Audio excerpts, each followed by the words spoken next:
বাংলাদেশের কোনো বাঙালিকে কলকাতার কোনো বুদ্ধিজীবীর কাছ থেকে আমি বাঙালি কি বাঙালি না বা কতটা খাঁটি এই সার্টিফিকেট তো আমার কলকাতায় গিয়ে নিতে হবে না। অথবা কেউ যদি এসে আমাকে দাবি করেন যে তুমি মুসলমান কি মুসলমান না, শহীদ জিয়াউর রহমান মুসলমান কি মুসলমান না, এই সার্টিফিকেট পিন্ডির মসজিদের ইমাম সাহেবের কাছ থেকে নিতে হবে অথবা করাচির জামে ইমাম সাহেবের কাছ থেকে নিতে হবে। নো, এই মুহূর্তে জনাব তারেক রহমানের নেতৃত্বে বাংলাদেশের যে সরকার চলছে তাকে আমদানির উৎস হিসাবে প্রধানত নির্ভর করতে হচ্ছে চীন এবং ভারতের উপরে। আমাদের দেশকে, আমাদের সরকারকে, আমাদের দেশকে যখন আমরা রেডিমেড গার্মেন্টসকে রপ্তানি করি, যা আমাদের প্রধান রপ্তানি পণ্য, সেক্ষেত্রে আমাদের ডেস্টিনেশন হচ্ছে আমেরিকা এবং ইউরোপ। আমরা যখন আমাদের রেমিটেন্সের কথা চিন্তা করি, আমাদের প্রধান ডেস্টিনেশন হচ্ছে বা উৎস হচ্ছে রেমিটেন্সের মধ্যপ্রাচ্য।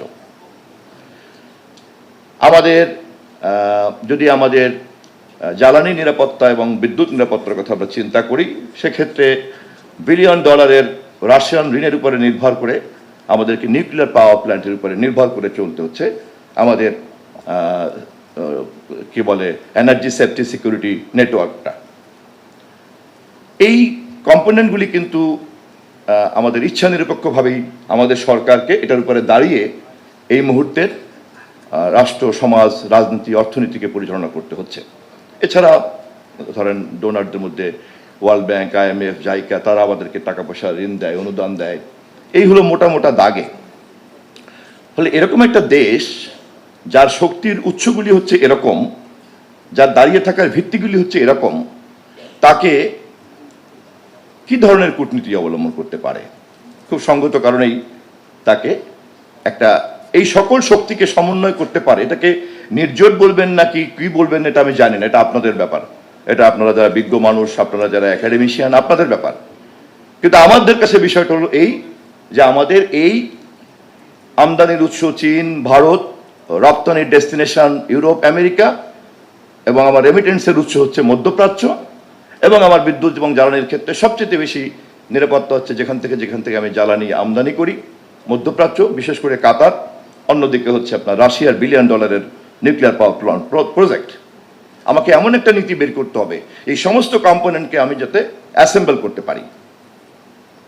এখন যখনই কোনো কথা আমাকে এই অ্যাসেম্বল করার কথা বাধা দিবে, এমন কোনো কথা যে কথা বলতে গেলে পরে আমাকে বাদ দিতে হবে, চীনের আমদানি করা যাবে না, আমাকে বাদ দিতে হবে, না না না না না ভারত তো এটা বিরাট ব্যাপার, সমস্যা, না না না আমেরিকাতে রপ্তানি করা যাবে না, অথবা nuclear power plant Awami League করেছে ওটা বাদ দিয়ে দিতে হবে। এই ধরনের বিষয়ের মধ্যে যখনই আমরা পড়ব তখনই আমাদের বর্তমান সরকারকে একটু চিন্তিত হতে হবে এবং আমাদেরকে নীতি নির্ধারণ করার ক্ষেত্রে এই কম্পোনেন্টগুলিকে অ্যাসেম্বল করতেই আমরা বাধ্য। এবং সম্ভবত শহীদ রাষ্ট্রপতি জিয়াউর রহমান 1975-এর আগের বাংলাদেশের পররাষ্ট্রনীতি, কূটনীতি, অর্থনীতি এবং একদলীয় শাসন ব্যবস্থার কাঠামো থেকে বেরিয়ে বহুদলীয় শাসন ব্যবস্থা, পশ্চিমমুখী অর্থনীতি, আন্তর্জাতিক দাতা সংস্থার কাছে গ্রহণযোগ্যতা, মুসলিম বিশ্বের কাছে গ্রহণযোগ্যতা এবং সর্বশেষ বৃহৎ প্রতিবেশী ভারতকে সাথে নিয়ে সার্ক গঠন করা, দ্বিপাক্ষিক সমস্যাটাকে একটা আঞ্চলিক বহুপাক্ষিক সমস্যার মধ্যে রূপান্তরিত করা, এই সবটা মিলেই কিন্তু শহীদ রাষ্ট্রপতি জিয়াউর রহমান। এবং এই কাজটা উনি করতে পেরেছেন কি কারণে, কিভাবে? তার জন্য যে স্বাধীনতা সক্রিয়তা দরকার, যেটা আবু রুশ সাহেব খুব ভালোই বলেছেন, 1 ব্রিগেড থেকে ডিভিশন থেকে এটাকে 5th ডিভিশনে নিয়ে গিয়েছেন এবং এই সমস্ত নতুন নতুন মৃত্যুদের কাছ থেকে সহযোগিতা নিয়ে খাদ্যের স্বয়ংসম্পূর্ণতা অর্জন করেছেন, রেমিটেন্সের বাজার তৈরি করেছেন, তারপরে রপ্তানির জন্য দক্ষিণ কোরিয়ার সঙ্গে কথাবার্তা বলে গার্মেন্টসের এরকম একটা নতুন সম্ভাবনার বীজ বপন করেছেন। এভাবেই কিন্তু এই মুহূর্তে আমার যে ইনএভিটেবল কম্পোনেন্টগুলিকে আমি কন্টেইন করে আমি যে পলিসিটা করতে চাচ্ছি তার কিন্তু উৎসটা এভাবেই কিন্তু শহীদ জিয়াউর রহমান করেছেন।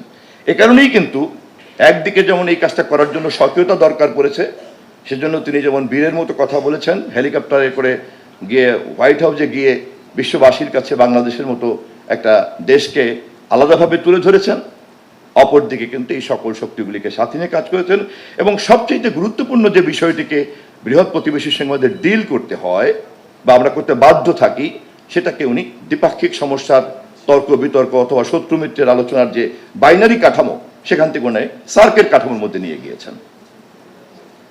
কথা বলতে গেলে কিন্তু আমাদের এই সবগুলিকে নিয়ে একবারে কথা বলতে হবে। এ কারণেই আমি অধ্যাপক মোস্তাক খানের কথাটাকে একটু রেখে দিলাম, যে এর সঙ্গে সংশ্লিষ্ট অন্যান্য আরো যে সমস্ত কথাবার্তাগুলি সবগুলি শোনার পরে বোধহয় মন্তব্য করাটা ভালো হবে। কারণ আমাদেরকে তো দেশ চালাতে হবে, আমাদের এই দেশে রেমিটেন্স আরো বাড়াতে হবে, আমাদের দেশে জ্বালানি এখন আমদানি করতে হয়, মাটির নিচে যেগুলি আছে জ্বালানি সেগুলিকে আমার উত্তোলন করতে হবে, আমাকে বিদ্যুতের সেফটি নেটওয়ার্ক করতে হবে, আমাকে প্রয়োজন হলে পরে নেপাল থেকে হাইড্রো পাওয়ার আনতে হবে, ভুটান থেকে হাইড্রো পাওয়ার আনতে হবে, ভারতের মধ্য থেকে আনতে হবে। ভারতের মতো উদীয়মান শক্তি তার যদি কোনো সমস্যা থেকে থাকে আমার টার্মস অ্যান্ড কন্ডিশনে তার সমস্যার সমাধান করতে আমি প্রস্তুত, কিন্তু টার্মস অ্যান্ড কন্ডিশনটা আমার ইন্টারেস্টটা কনফার্ম করতে হবে। So nothing negativity, we are inclusive এবং সেইভাবে কথা বলি। এটা গেলে একটা পার্ট। আরেকটা পার্টে এই স্বাধীনভাবে কথা বলার জন্যই আমার স্বাধীনতা স্বকীয়তাটা কি তা অবশ্যই জানতে হবে। একটা নির্জোট এবং সকলকে নিয়ে এবং বহু বিপরীতমুখী শক্তিকেও যদি আমি একসঙ্গে ধরে রাখতে চাই, তাহলে আমার যে একটা শক্তিশালী মঞ্চ তৈরি করার ক্ষমতা লাগবে, সেই ক্ষমতার জন্য তো তাহলে আমার একটা স্বাধীন স্বকীয়তা লাগবে। এবং সে কারণে আমাকে জানতে হবে 56,000 বর্গমাইলের বাংলাদেশের যে বাঙালি আর 56,000 বর্গমাইলের বাংলাদেশের বাইরের যে বাঙালি, দুই বাঙালির নিশ্চয়ই কোনো পার্থক্য আছে। বাংলাদেশের কোনো বাঙালিকে কলকাতার কোনো বুদ্ধিজীবীর কাছ থেকে আমি বাঙালি কি বাঙালি না বা কতটা খাঁটি এই সার্টিফিকেট তো আমার কলকাতায় গিয়ে নিতে হবে না। অথবা কেউ যদি এসে আমাকে দাবি করেন যে তুমি মুসলমান কি মুসলমান না, শহীদ জিয়াউর রহমান মুসলমান কি মুসলমান না, এই সার্টিফিকেট পিন্ডির মসজিদের ইমাম সাহেবের কাছ থেকে নিতে হবে অথবা করাচির জামে ইমাম সাহেবের কাছ থেকে নিতে হবে, নো। সো বাঙালিত্বের জন্য আমার যেমন কলকাতার সার্টিফিকেট নিতে হয় না, আমাকে মুসলমানিত্বের জন্য কিন্তু পিন্ডি করাচির কোনো সার্টিফিকেট আমার দরকার পড়ে না। এটাই হলো বাংলাদেশী।